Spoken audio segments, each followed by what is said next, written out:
Good evening, it's 11 p.m. You're now with me, Douglas Elliott, and tonight's top stories. 6 states to head to the polls on August 12th, Thai Parliament to vote for Prime Minister on July 13, and National Registration Department officers' names submitted to MACC. All these and more on TVS Nightline.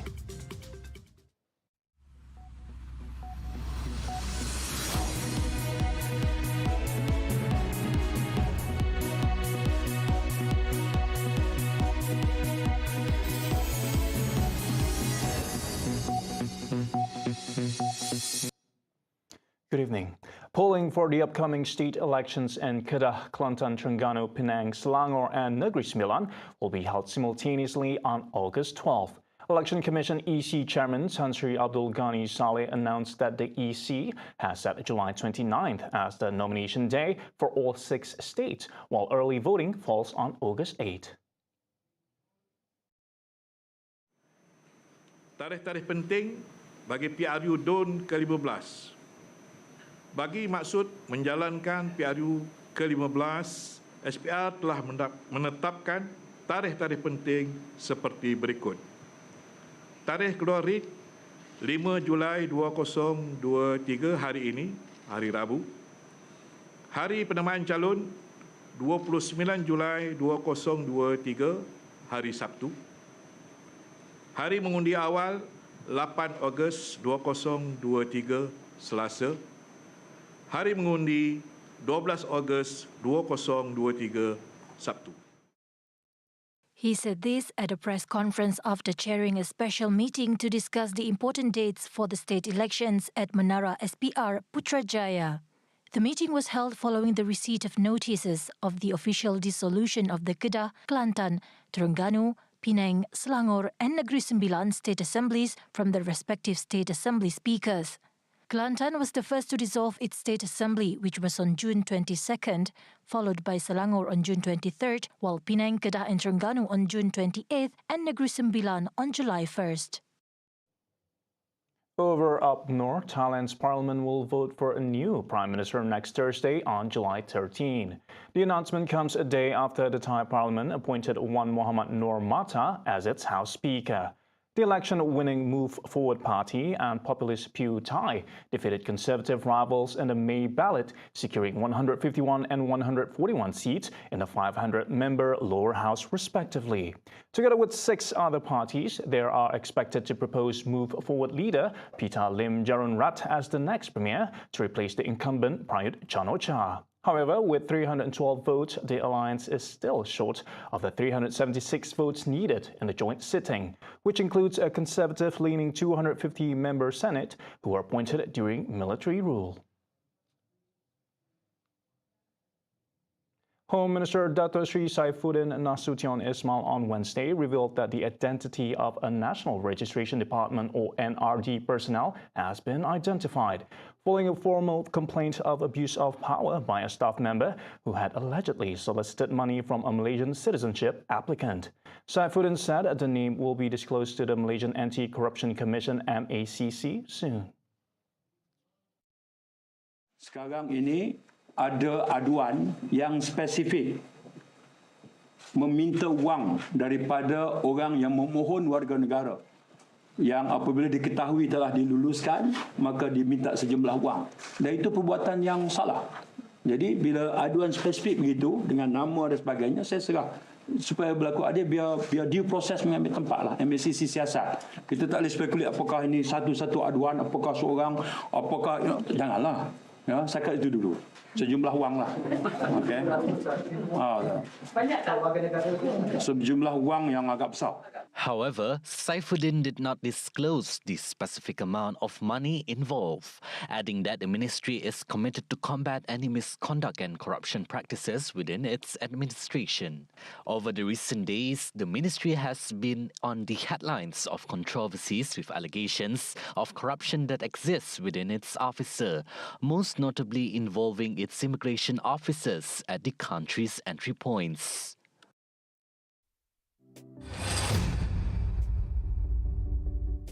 The Regional Mosque Conference has the ability to empower local mosque in its management as well as strengthens worship and facilitates the spread of knowledge within the community.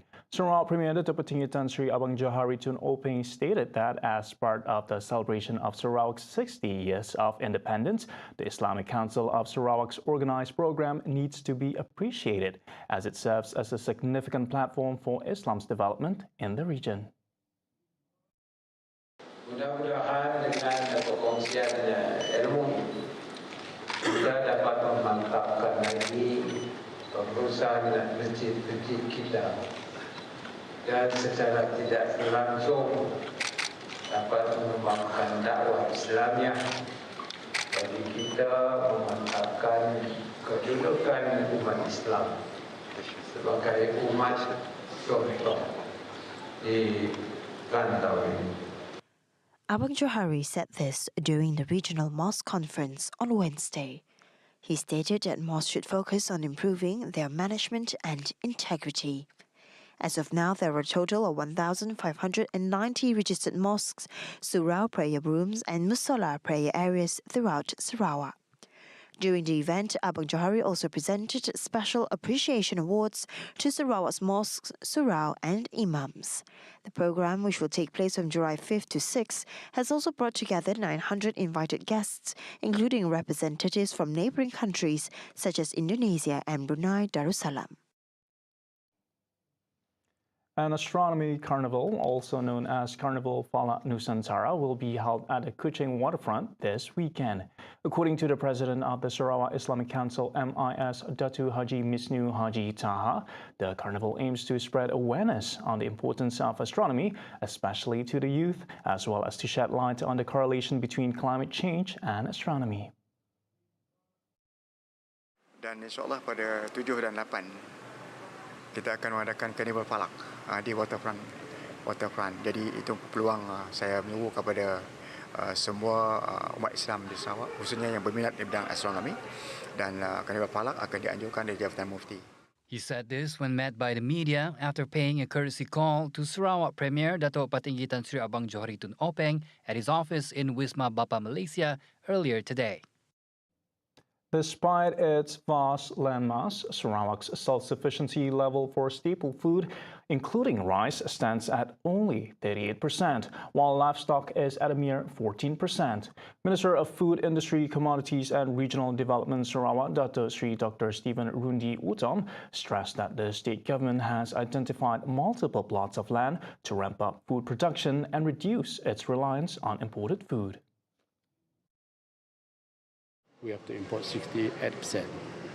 In terms of food security, that is not something that good for Sarawak. So we have identified land, and people, anchor farmers like Fekra is coming in, and the rest maybe will be coming soon, to do paddy planting. The challenge in paddy planting is seedling, and of course the infrastructure, drainage and so on, irrigation and so on. Dr. Rundi added that the state government aims to achieve 60% self-sufficient level by 2030. Furthermore, it will also introduce new farming methods and technology to up its yield.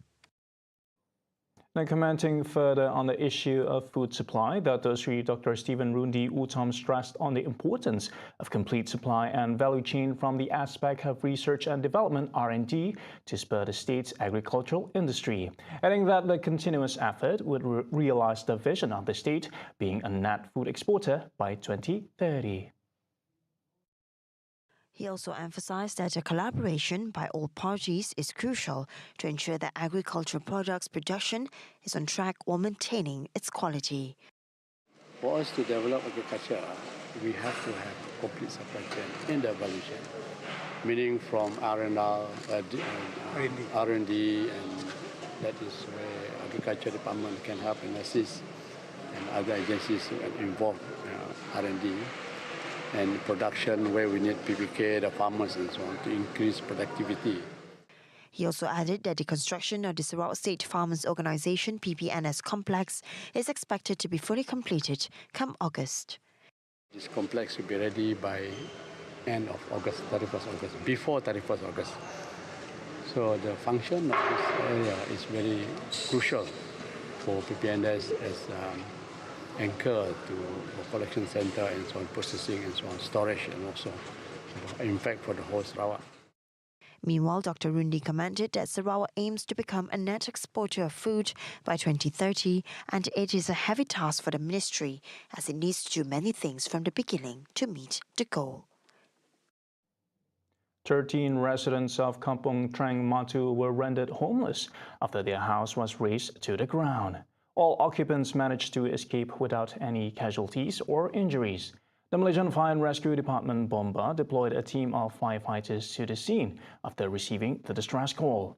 Firefighters managed to control the flames. However, 2 houses adjacent to the scene were partially damaged. The cause of the fire and the extent of the losses are still under investigation. Meanwhile, an elderly driver turned himself into the police after a dashcam video of him driving a 4-wheeler recklessly near the Silited Bridge on the Tatau Bintulu Road went viral. The police obtained the footage from the public vehicle that was shared on Facebook. Tatau District Police Chief Deputy Superintendent James Reyes confirmed the incident, stating that the driver attempted a dangerous overtaking maneuver and narrowly missed a collision with an oncoming vehicle. The driver, a local man in his 60s, was apprehended and released on bail after providing his statement. The driver may face charges under Section 42(1) of the Road Transport Act 1987, which carries penalties such as fines and imprisonment. The police advised the public against speculation and encourage anyone with information to contact the investigating officer. Road users are reminded to adhere to traffic regulations to prevent accidents. Meanwhile, Kedah police have busted a phone scam syndicate with the arrest of 54 individuals, including a woman, in a raid in the Mergong 2 industrial area last Monday. Kedah Police Chief Dato' Fizul Saleh said police from the Commercial Crime Investigation Department of the Kedah Contingent Police Headquarters, who were also assisted by the District Police Headquarters of Kota Setar Kuala Muda and Langkawi, raided the syndicate's operating premises at 6 p.m. Fizul said the syndicate used a modus operandi by impersonating officers from enforcement agencies before informing the victims that their bank accounts were being investigated and the money were to be frozen or seized. Kita dapat daripada maksudnya dia dah ada skrip, dan dalam rampasan kita tu pun skrip ada siapa nanti yang boleh berbahasa Mandarin nanti boleh terus kita tengok nanti apa dia cerita, menunjukkan skrip yang sama. Jadi saya rasa tuan-tuan yang pernah terima panggilan ini pun dah paskan ke sini, last pas kepada polis, dan di sini juga saya menyeru sekali lagi kepada warga Kedah khasnya, kalau menerima panggilan-panggilan ini tak perlu layan.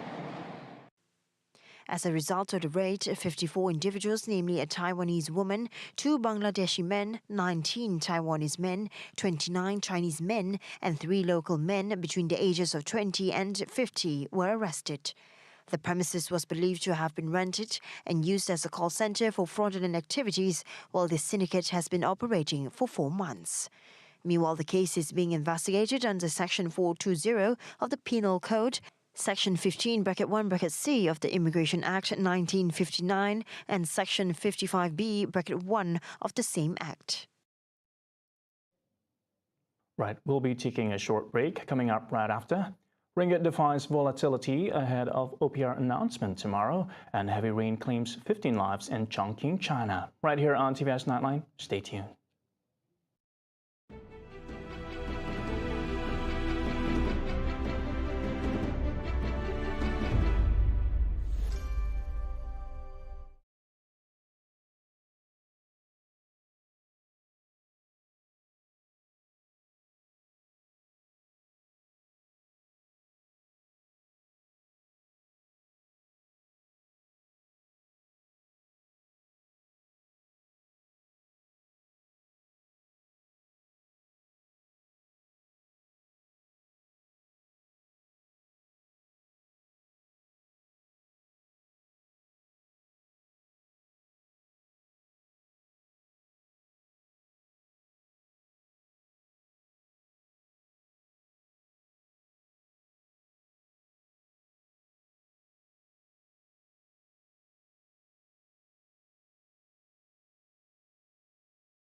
Welcome back.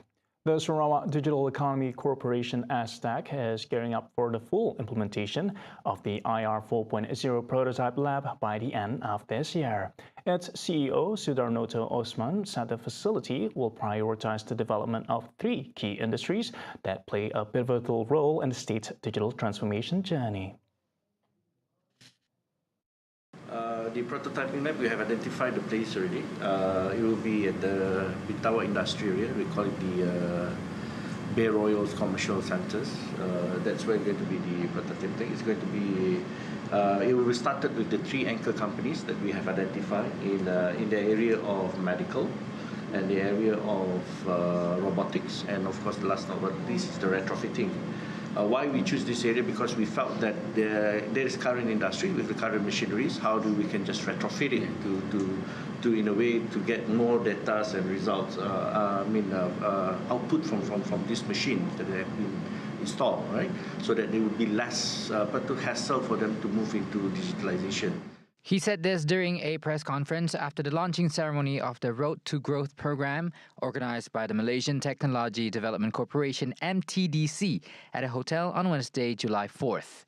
Emphasizing the significance of the robotics industry, he highlighted its potential to alleviate the rising costs associated with foreign labor, which has escalated in recent times. This, in turn, would enhance the efficiency and productivity of the manufacturing and agricultural sector.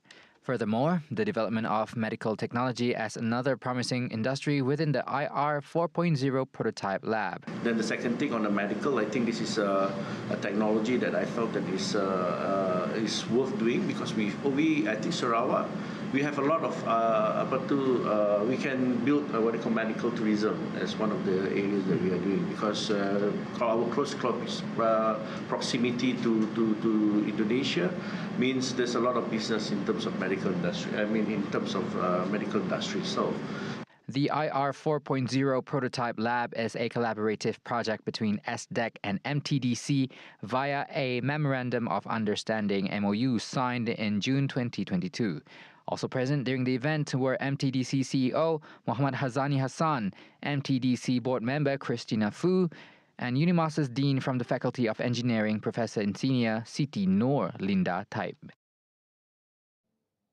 Former Prime Minister Tun Dr. Mahathir Mohamed's statement, which claims that it is unconstitutional to promote Malaysia as a multiracial country, is legally groundless. Deputy Minister of Law and Institutional Reform Ram Karpal Singh said the statement is deeply regrettable, especially coming from Mahathir himself, who recognized Malaysia as a multi-ethnic and multiracial nation during his 23 years reign. Ram Karpal also stated in his statement that as a former Prime Minister for over 2 decades, Dr. Mahathir should be aware of the legal position regarding this matter through the legal advice of the Attorney General. Ram Karpal added further that the claim made by the 2 Prime Ministers saying that Malaysia is not to be known as an Islamic country was not true. As he said, the position of Islam as the religion of the Federation has never been questioned, as it was stipulated in Article 3 of the Federal Constitution. Furthermore, Ram Karpal said Article 8 of the Federal Constitution prohibits any discrimination against any citizens solely on the grounds of religion, race, descent, place of birth or gender. And Article 11 of the Constitution also grants every person the right to profess and practice their religion. Thus, he said that all these provisions of the Federal Constitution reflect the recognition that Malaysia is a multi-ethnic, multicultural and multi-religious country. Ahead of Bank Negara Malaysia's PNM decision on the overnight policy rate OPR tomorrow, the ringgit ended almost flat against the US dollar on its closing on Wednesday. The 2-day Monetary Policy Committee MPC meeting kicked off today, with analysts anticipating the central bank to maintain the OPR rate at the current 3%. The ringgit opened higher against the US dollar and other major currencies this morning. At 9 a.m., the local unit rose to 4.6445 over 6515 versus the greenback compared to 4.6480 over 6525 at Tuesday's close. At 6 p.m., the local note stood at 4.6485 over 6555. SBI Asset Management Managing Director Stephen Innes said the ringgit traded slightly weaker today, following weaker than expected China's Caixin Services Purchasing Managers Index PMI data print for June. Meanwhile, Bank Muamalat Malaysia Berhad Chief Economist and Social Finance Head, Dr. Muhammad Azan Nizam Abdul Rashid said investors would also focus on the Federal Open Market Committee minutes as market participants seek evidence for a possible shift in the monetary policy stance. Noting that the market continues to remain defensive, although the weakening data points could possibly alter the direction of monetary policy. At closing, the ringgit was traded mostly lower against a basket of major currencies, while traded mostly higher against ASEAN currencies.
At least 15 people died and 4 are missing after torrential rain lashed the southwestern China of Chongqing in one of the deadliest natural disasters to occur in China so far this year. The heavy rain has triggered floods and deadly mudslides and disrupting the lives of more than 130,000 people in 19 districts and counties. China has for weeks been hit by extreme weather, from heavy rains to intense heat waves, the frequency of which is increasing. Residents in the capital Beijing and dozens of other areas have been warned to stay indoors as temperatures soar past 35 degrees Celsius. In Chongqing, the government dispatched a working group on Wednesday to oversee disaster relief efforts. In neighboring Sichuan province, authorities said more than 460,000 had been affected by the heavy rain this month. More is still to come as officials warn that China is set to face multiple natural disasters in July, including floods, severe convection weather, typhoons, and high temperatures. Scientists said that the rising global temperatures increase the likelihood of extreme weather events such as the flash floods and heat waves experienced in many Asian countries in recent weeks. China recorded an average of 4 days in which temperatures exceeded 35 degrees every month in the first half of this year, the highest since national records began in 1961. In June, Beijing sweltered through a total of 14 days of temperatures exceeding 35 degrees, matching the record set in July 2000. The excitement of a day at Wisconsin's Forest County Festival Theme Park in the United States turned into an unexpected adventure on Sunday when a roller coaster ride malfunctioned, leaving at least 8 passengers suspended upside down for hours. The Crandon Fire Department reported that a mechanical failure caused the ride, also known as the Fireball, to become stuck in the upright position. Videos circulating on social media captured the moment rescuers climb up the side of the motionless ride while passengers anxiously awaited rescue while stuck in the middle of the track's large loop section. Due to the ride's height, specialized equipment and additional rescue teams were summoned to the scene. After a nerve-wracking 45-minute wait, a ladder truck equipped with 30.5-meter platform arrived from a neighboring city where the first passenger was safely brought back to solid ground after nearly 2 hours. The last passenger was successfully rescued more than 3 hours after the roller coaster stalled. One individual was transported to Espirus Rhinelander Hospital via ambulance while the others were treated on site. The gravity of the situation necessitated an extensive response effort involving 10 fire vehicles, 9 ambulances and a total of 50 personnel from 3 counties. See you all closer with TVS as we bring you the latest news updates, both locally and internationally. For more headlines anytime, visit our website at tvstv.my or follow us on our social media. Right, and that's all the time we have for TVS Nightline. I'm Douglas Elliott. Thank you for watching. Until then.